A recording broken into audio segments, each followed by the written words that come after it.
Welcome to the English Studio.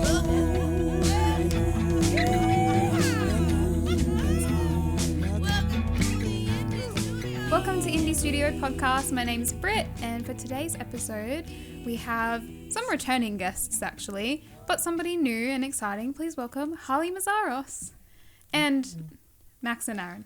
Hello. You're back again. We're back. Good to be back. Just the Alrighty. regulars at this point.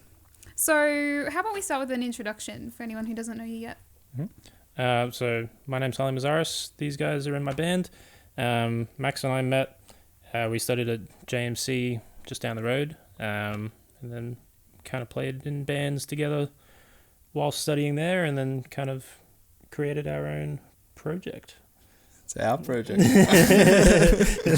Your project, brother. Come on. How'd you meet Aaron? I met Aaron through you because you know so many talented musicians. Max is kind of like the band matchmaker of Brisbane, I reckon. Yeah. It's probably true, hey. Yeah. Just hooks everyone up. It's true.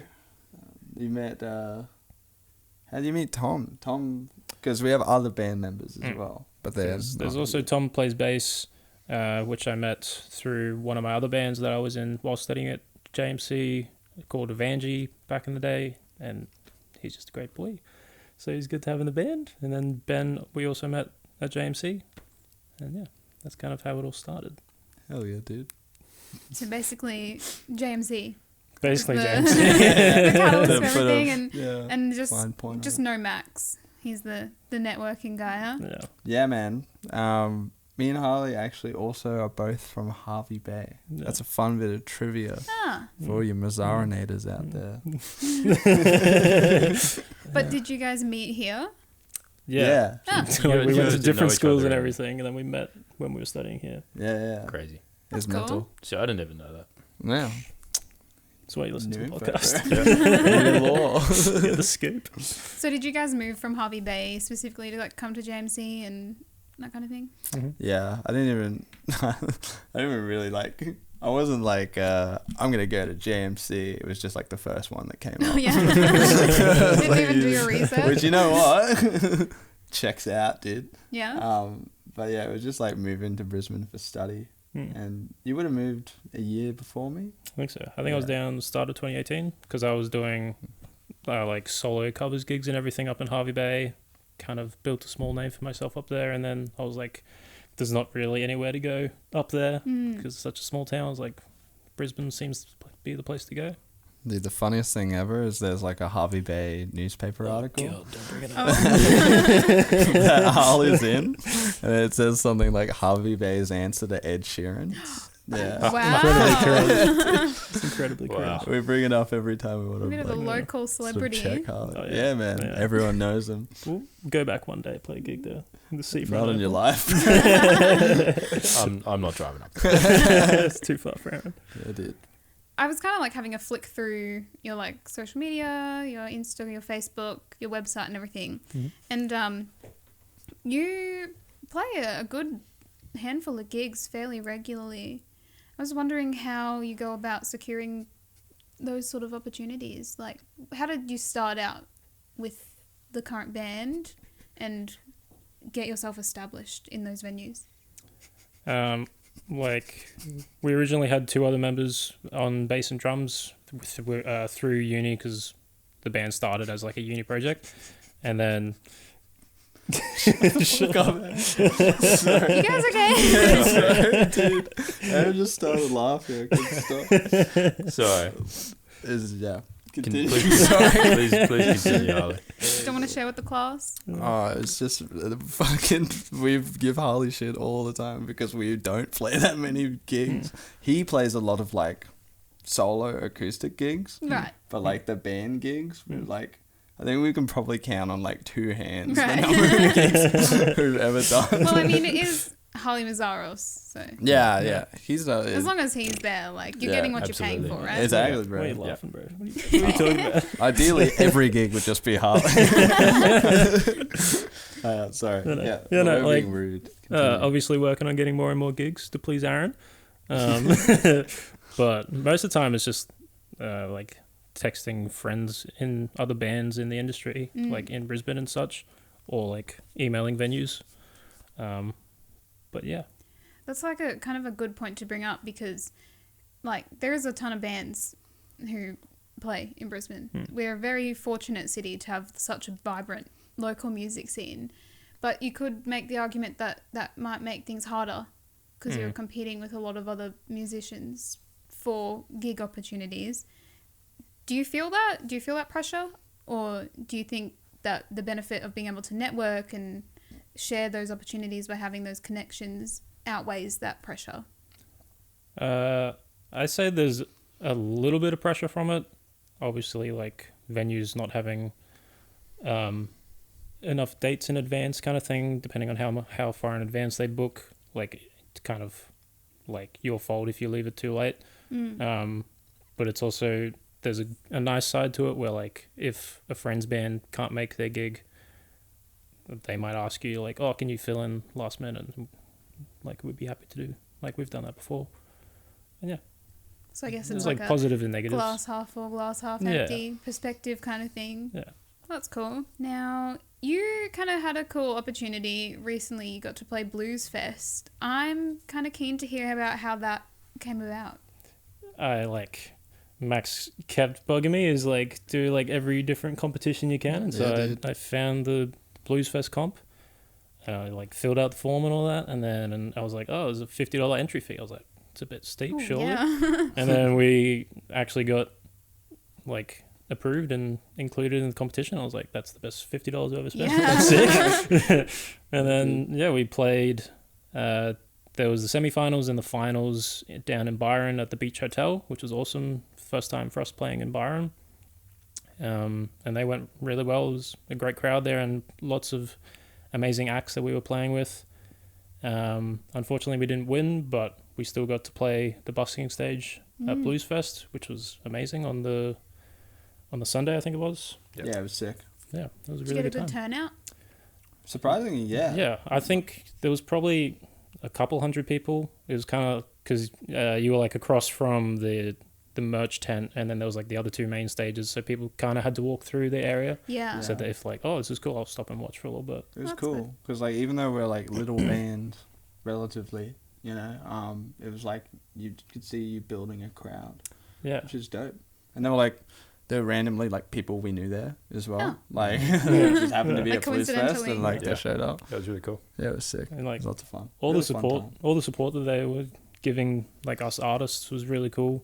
Yeah. It was cool being on kind of the, I guess the other end of it, you know, like seeing how the Festivals work. Yeah, the back end kind of works. So That was Aaron's first festival, wasn't it? It it was. was my first festival. Like even, But just attending. wow. It was funny because like I've always had this kind of like I'd never been to a festival before, and then I think I started playing in bands and stuff, and I was probably about a year or two ago. I was like, it'd be pretty cool if like the first festival I went to was one that I played at, Yeah. and then that actually happened It to happened. turn out. See, making So I'm like, dreams come true. Yeah, and Sick. manifested that. yeah. He's been in my Yeah. ear. He wants to play with one of my friends, Felicity. He wants to like play drums in her band because we did the Gimpy Muster Festival. Oh, And that's Aaron's I just wanna play that country music dream scene, you know? environment. yeah. Dude. See his little loafers, dude, with those and some like double denim. That'd be crazy. That'd be great. That'd be great. But yeah, it was really fun. Blues Fest was great. Yeah. It's so- funny. Like Harley didn't tell us that he entered. No. He I think I briefly he literally mentioned it. like probably 2 weeks before the gig was like, oh hey, we're playing the Blues Fest busking comp. Like, we got through the semi-final. I'm like, oh For real? cool. Yeah, dude. It Yeah. was You're so free. funny. And I think like Blues Fest might have been like our 10th gig. It's crazy, dude. It worked out well. Yeah, it was sick. Can't It's a complain. good way to start things off. Yeah, man. It was awesome. It was lots of fun. So what did the application process for that like look like in depth? Just like your names of all the band members, what they do, a rough like stage plan, stage plot, whatever. Like a bio, links to everything. So we had some lot long ago. We did some cool live videos in the studio, which we use for like EPKs sort of stuff. So I entered them, and then they just contacted us and they're like, "You're in." So a bit of a portfolio. Yeah, basically. And then there was some panel somewhere that Yeah. just went through them all. Yeah. Wow. That's kind of... So, and then was it like a audience voted sort of competition thing? I or- think it was judges only. Yeah, judges Oh. only for when you did the application. I think there was over 200 applicants or whatever, Wow. Yeah. and then there was 8, I think, adult semi-finalists, and then down to 4, I think, and then I think there was like 2 or 3 judges. Wow. yeah. Well, you've done well then. Yeah. To Don't land give him that. any more praise. No, well, Yeah, I mean, it's that's a bare good minimum. indication of the quality of what you're doing. It Yeah. is good. And like that experience, I know we kind of just discussed it, but it does, like being in a festival and that kind of thing, does differ quite a bit from your normal Friday night in the Valley gig. What kind of highlights or things do you think would be worth sharing with people who might want to do that sort of experience at some point in the future that might be worth knowing going into that? I think first of all you have to be in it to win it. Mm. Like, I know whenever I put my name in a competition or whatever, I feel like I'm never going to win it, and then we actually got through. I was like, oh, this is amazing. And then I think one of the biggest things is just like the community of when you're there, like making connections and making friends as much as you can Yeah. Yeah. to hopefully come back next year and, continue this cool journey.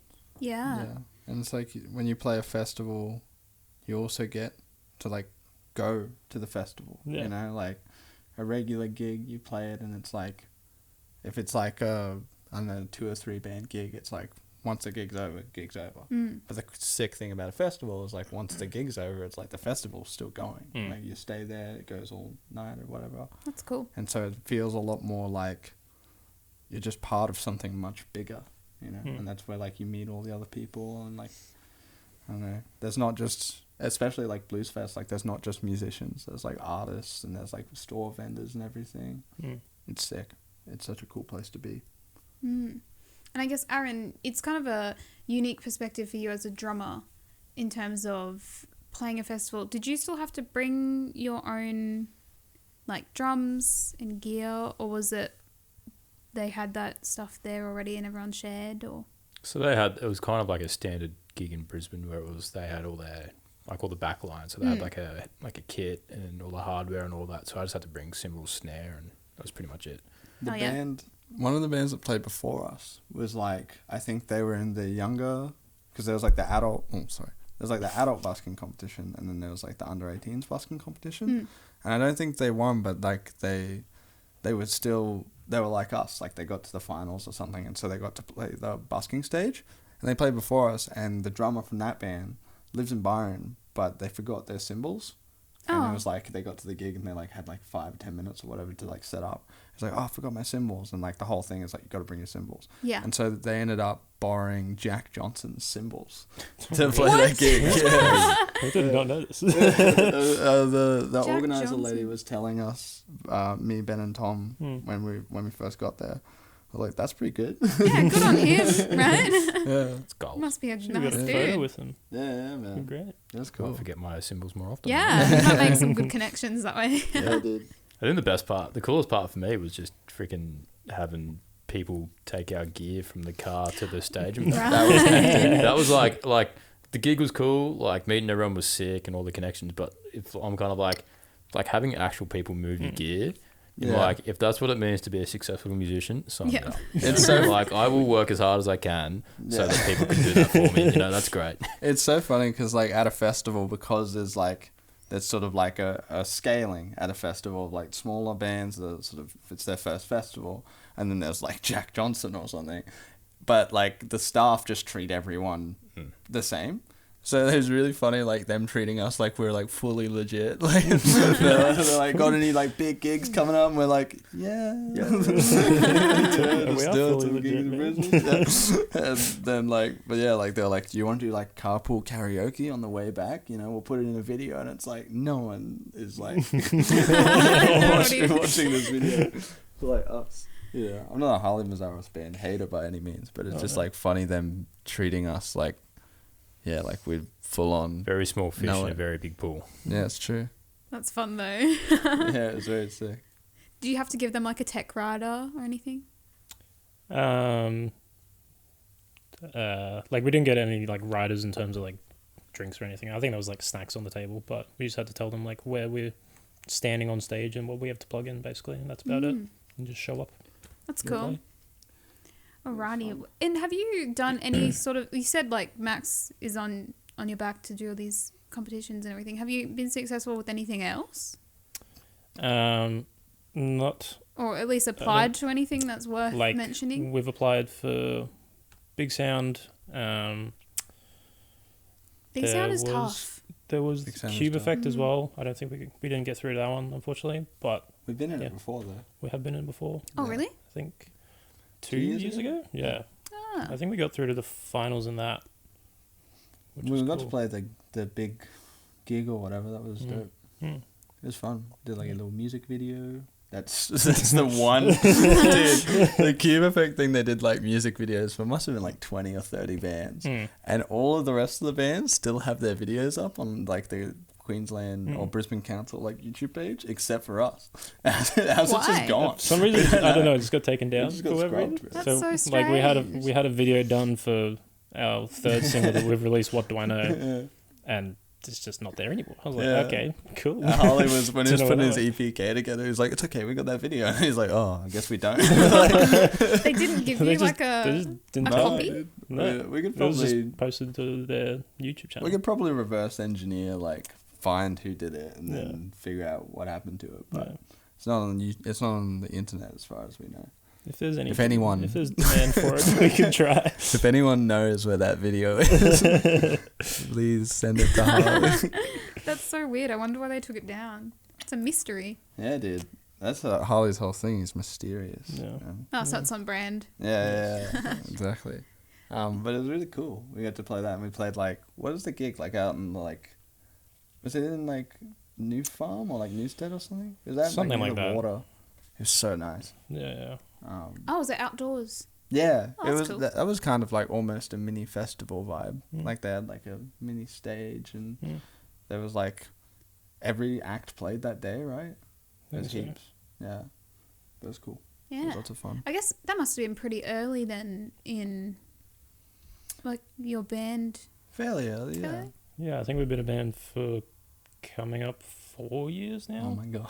Oh my god, it's been a while. We eh? started. And you yeah. played what 10 gigs together? Oh, we played more than 10 gigs. I'm telling I'd you, say dude. 10 gigs this year, maybe. No, 10 No. gigs this year, Maybe? dude. That's You are- crazy, dude. To Harley Meszaros, you are just It's wrong, only brother. April. What are you talking about? Do you think we've done 10 gigs this year? I think maybe we've done 10 gigs that like biannually, like if you add up last year and this year. Well, Tom and I, the bass player, we've only been in this band since the start of probably the last year, I think. Yeah. So, yeah.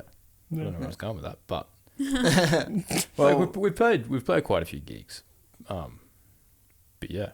So it's like it's kind of this weird thing where it's like we're not trying to rebrand, but trying to, I guess, when you have a personnel change, I guess it's a bit of restructuring in Yeah. terms of all Yeah. that, you know, like your identity kind of changes a little bit and it's trying to find that again, I suppose. So it's like it's been a bit of a process going through that, but it's been good. yeah, it's been cool. Because Fair enough. It feels like we've been cooking for a while, like just trying to put all the puzzle pieces together perfectly so that when we do release stuff and like announce lots of cool things that we've been planning, it like succeeds and does really well. So it just feels like we've been doing that for a while, which is Yeah. why we haven't been doing like a lot of gigs and all that, but we're starting to pick it back up and kick things into gear now, which is really cool. yeah, That's exciting. yeah, I think it's like quality, not quantity, Yeah. for Harley's stuff. Yeah. Because yeah, we've been playing gigs since probably like early 2022, Mm. early 2020, and then like, but we've only been playing like gigs Mm. for the past year or so. Because everything else was like, you'd basically only really book a gig for like a single launch, Mm. was the idea. And then like we've only had 3 singles out. Mm. So we probably did like a total of maybe 6 or 7 gigs in that first 3 years. Mm. And that's not like, that's Not not, a lot. No. that's not hyperbole or anything. And then like this year we have been doing more, which has been really fun. Mm. It's been cool. It's a cool project. It's a cool band.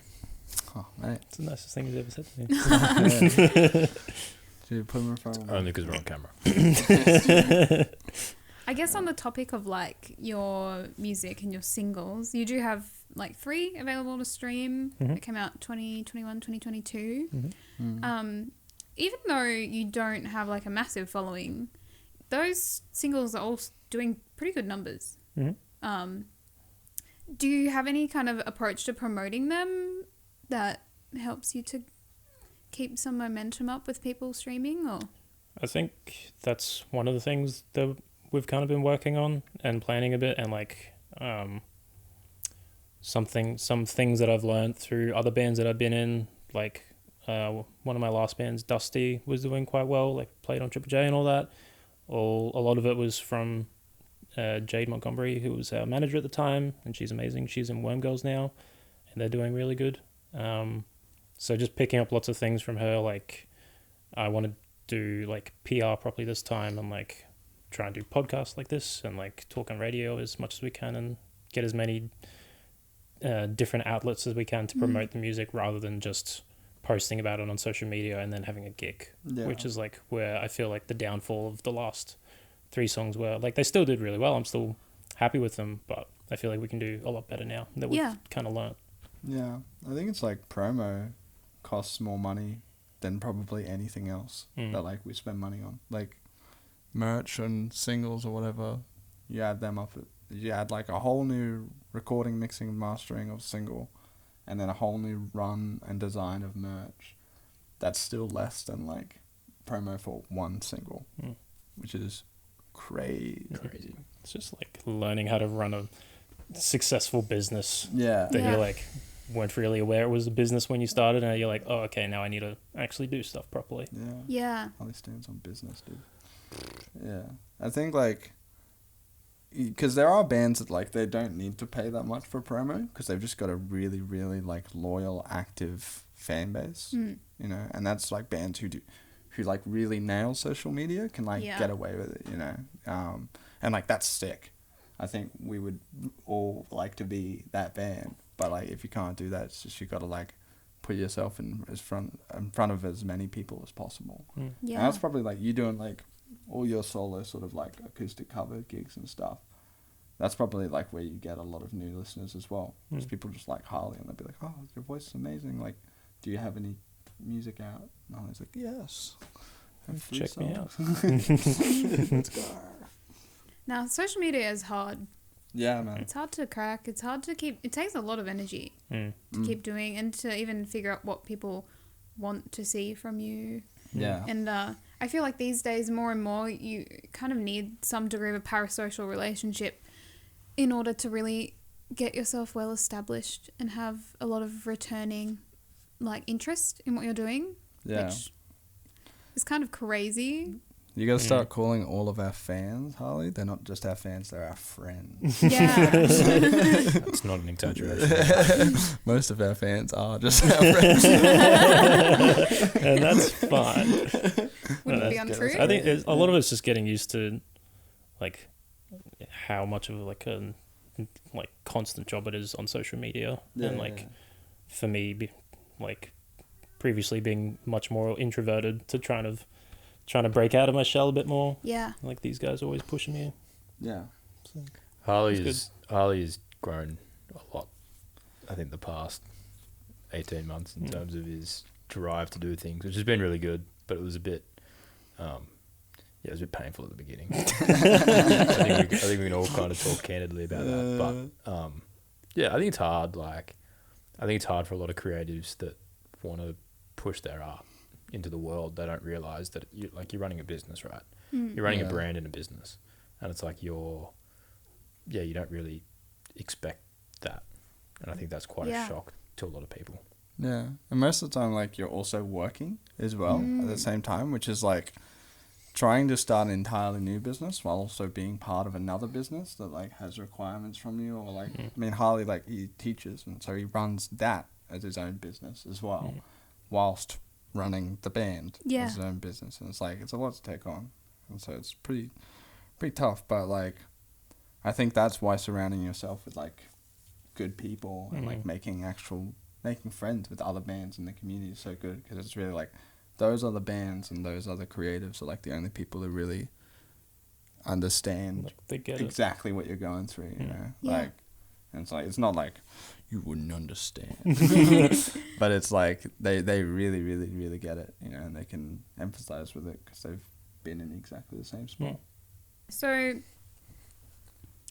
at the moment, your current number one song on Spotify is Those Eyes. Mm-hmm. Great song, by the way. Thank you.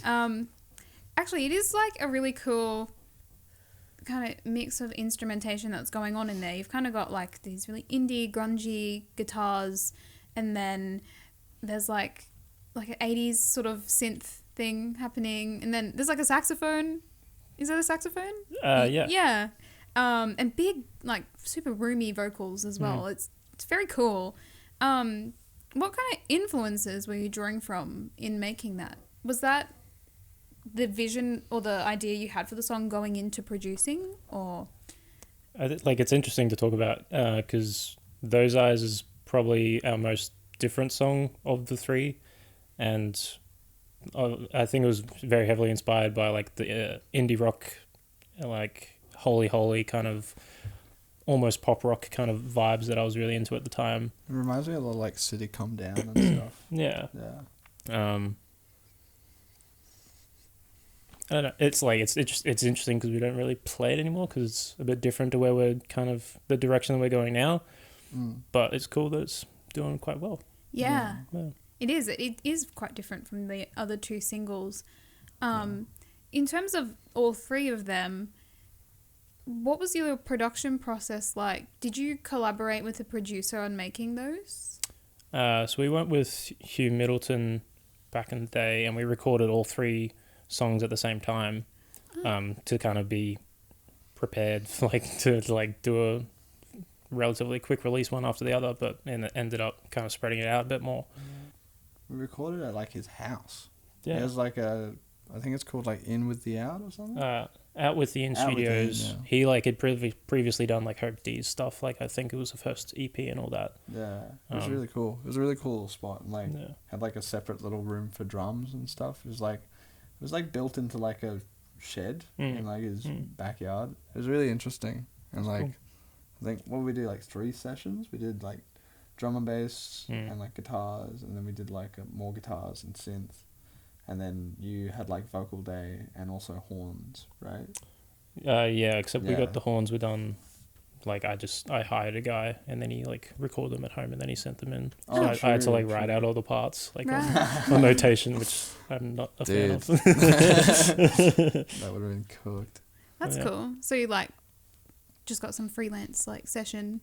Yeah, music because or- like lots of the covers gigs that I do, half of them are like weddings or functions and stuff where I play with random people that play saxophone or like drums or whatever. So a random band gets put together. Yeah. So this was like one of those saxophone players that I met, Right. or trumpet players, whatever. Yeah. That's cool. And how expensive was it? For like the whole thing, or Yeah. I think we would have done a deal at the time, maybe like $2,000 or $2,500. I can't For quite three? remember. Three For songs. 3 songs, And yeah. was that mixed and mastered? Yeah, I think so. Yeah. Oh, that's not too bad actually. Yeah. How'd you get a deal? I think because we'd like recorded with him previously, and Right. Max and I are also in another band, Jane Street, Yeah. and we recorded with him before. Because Hugh Middleton, he used to go here. Yeah, He was studying at SE. Oh. It's actually and- like it's just like not too far from here. Actually. Yeah. And that's where like Kaylin from Jane Street met Hugh, because Kaylin and Hugh were studying at like the same time, I think. And so yeah, that's where all that came from. And we just sort of, by then we were sort of like soft mates with Hugh because we'd done it a few times. But yeah, and then like who else was it? Like Alex Lestrange, Pip or something mastered it. Was it Pip? I think it would have been Matt Gray mastered it. I can't You sure? remember. I seem to remember Hugh masters with Alex. You're really testing my memory. Anyway, it's Yeah. either Matt Gray or it's Alex, and they can fight it out for credit. It's probably on yeah. the track somewhere. Ah, you'd hope Yeah. so. Right? Yeah. It's probably there. Yeah. It was fun. That was really cool sessions. Mm. It was like really, because we've done recording at like studios now that are like more of like your traditional sort of studio setup, and like recording at someone's like home studio, it's like a whole different vibe. Mm. It was really nice. It was a really vibey place. It was like disco balls and everything. Because who have Oh, you that's cool. recorded It's a with good now in like different projects? You've recorded with Jono at Hunting Ground, Mm-hmm. you at the out Hugh with at- Ian. Brock. Also, Brock Weston with like his home studio Yeah. for all the dusty stuff, and Nice then place. Avangi we did with That was Cody yeah. McWaters at Hunting Ground as well. My God. So yeah, kind of You've been around, bro. One of my old bands did a thing up in, I think it was Was that Blind Pilots? Blind Pilots. Yeah, dude.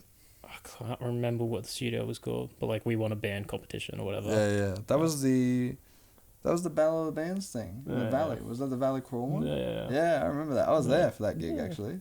That's where it At, started. I remember standing in Press Club. Or is it the Press Club or the Bowery?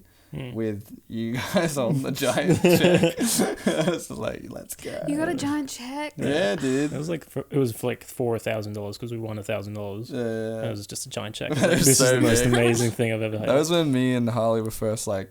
I didn't even know who Harley was. It was like in the couple trimesters above me in like JMC. And I just remember being like, Blind Pilots is a cool band. And then I went to that gig. I was like, oh wow. Yeah, he's got $1,000. I'll won. start hanging out with him.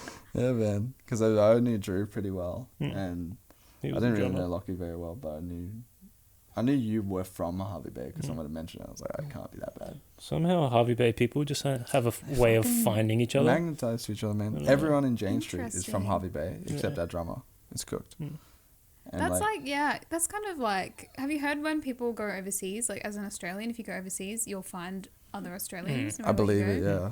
Same kind of concept. Happened to me in Beijing. Yeah. True. Fair enough. Hell yeah. Yeah. Random. It just happens. Yeah. Stuff happens in Beijing, bro. That's how it goes. That's sick.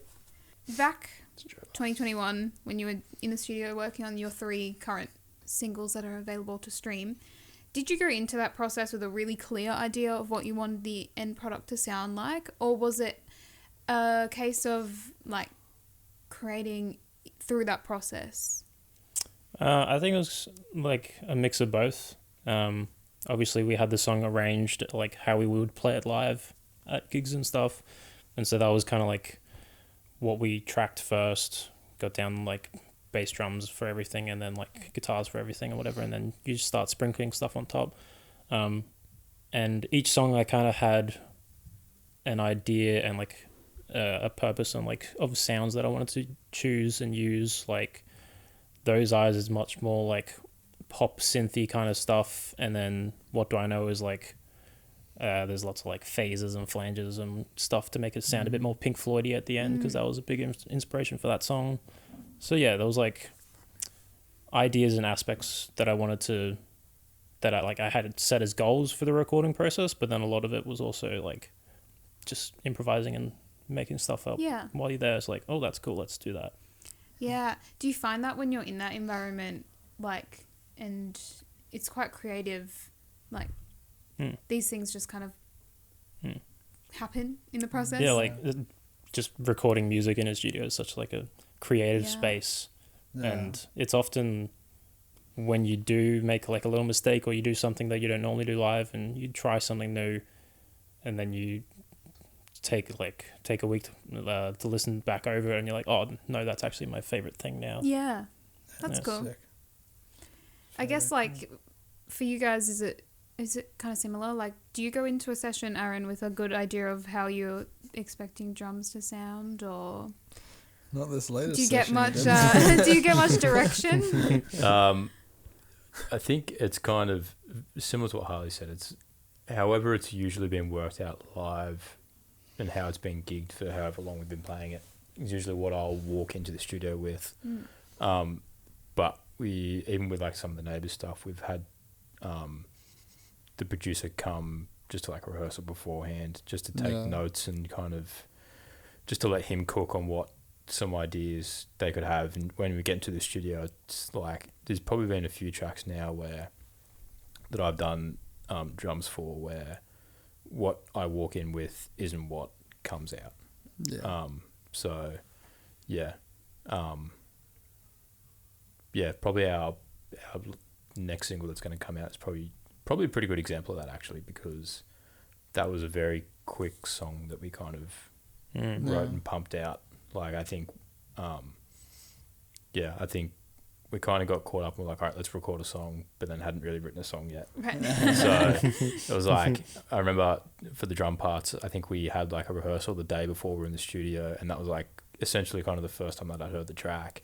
And I remember trying to write these parts on Max's shitty little electric drum kit. Awful. And then we rocked up into the studio and I was kind of like, I got no idea what's going on. Yeah, dude. Like, so that was But we got there. yeah, we got there. Thank God John is a drummer, bro. John was like, just do this. And yeah, it sounds good.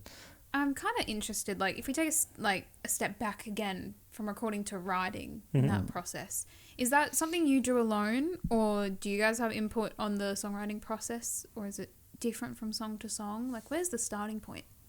That's kind of something that's still growing as we progress as a band. I feel like most of the time it's me.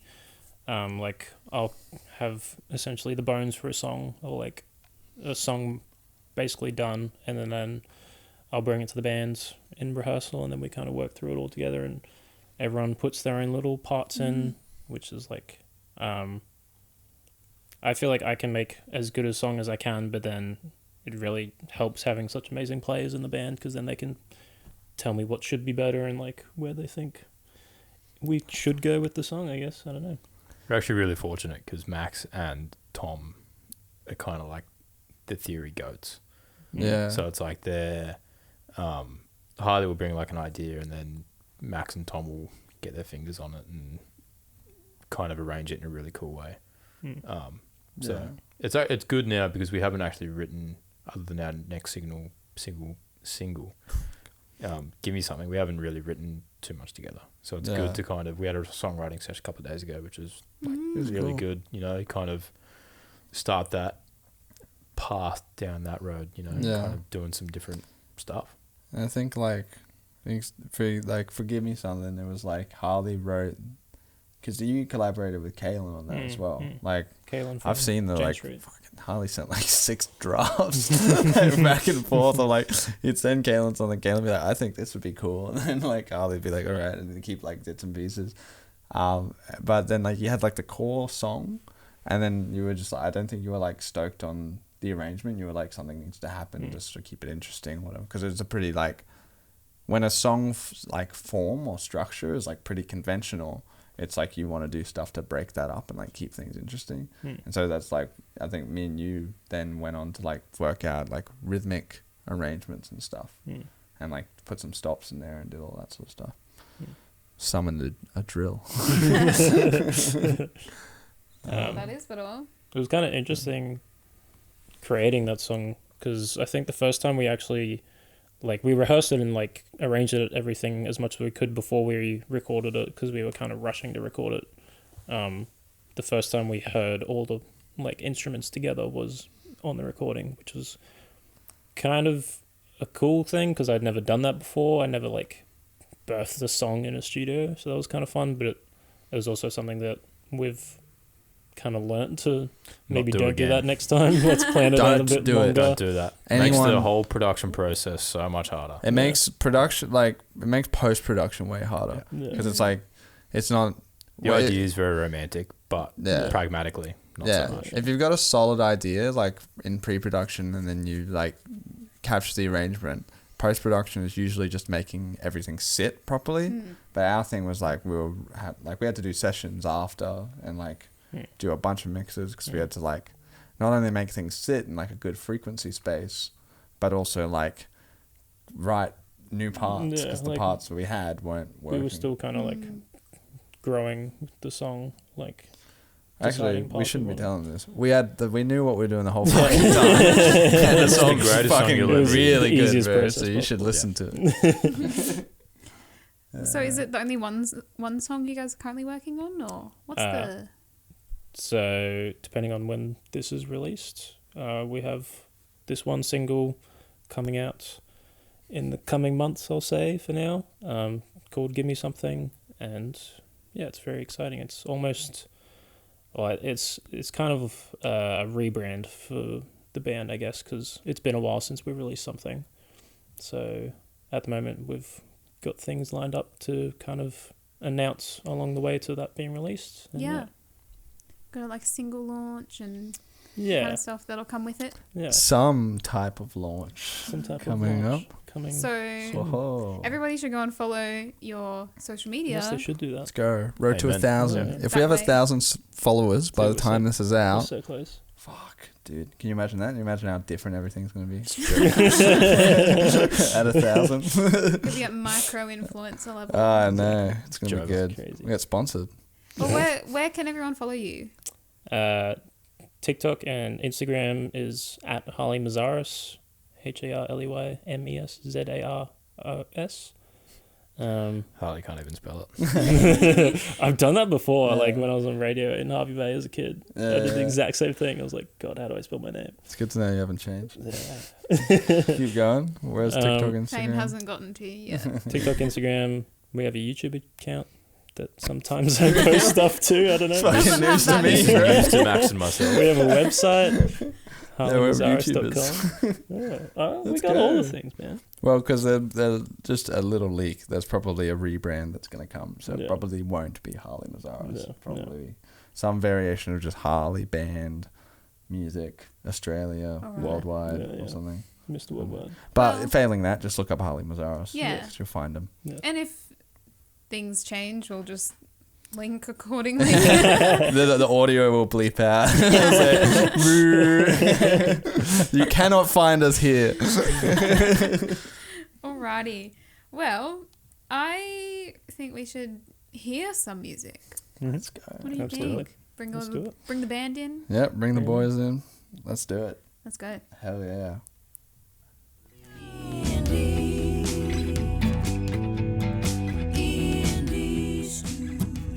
Hey, my name's Harley Meszaros. This is the first song that we released. This one's called Depths.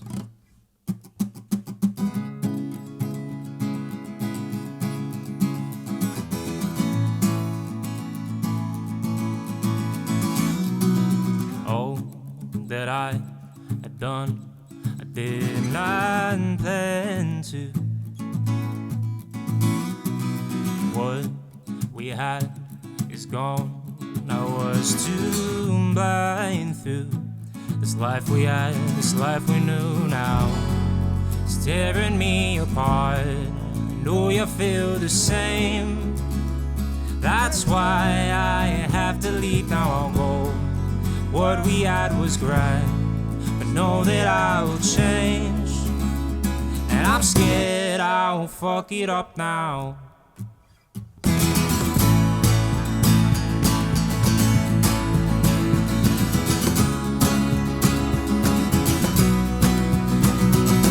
This time that I will take is all I can do. The air is lost its taste. I will not lead you to the dark.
Alright, this is our newest single. This is an acoustic version that we're doing for you. It's going to be coming out very soon. This one's called Give Me Something. 1, 2. Call me when it's over. I'm sick of being sober. These nights divide the time I spent here in the light. Tell me how to find you. There's no one here reminded to guide me. These open streets and big city lights. Call me down, no let me in. You drown me in your lies, no going back again. Fears won't let up, and these walls are thin. Now I'm shaking, baby, maybe let's not play pretend. Well, give me some.